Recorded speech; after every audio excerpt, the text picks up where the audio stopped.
ఇల్లు పడిపోయింది అని కూడా చూపించాము. చూపించినప్పటికీ ఆయన కూడా ఎటువంటి స్పందన అనేది మాకేమీ జరగలేదు. మా ఆయన అయితే ఆ యొక్క ఎలక్షన్లో మా ఆయన ఎంతగానో తిరిగాడు.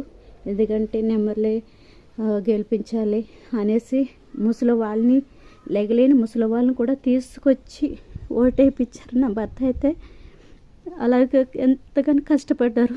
నా భర్త పైన కూడా వేరే అంటే ఆపోజిట్ వాళ్ళు కూడా చాలా గొడవలకు వచ్చినప్పటికీ కూడా ఏదైనప్పటికీ నేను గెలిపించా అనేసి చేయించినందుకు కూడా మాకు ఎటువంటి స్పందన అనేది అధికారుల వైపు నుంచి అయితే మాకు రాలేదండి.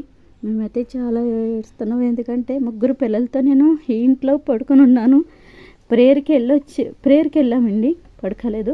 ప్రేయర్కి వెళ్ళి వస్తున్నాము. కరెక్ట్గా మేము వచ్చేసరికి ఇల్లు పడిపోయి ఉంది. సామాను చూడండి,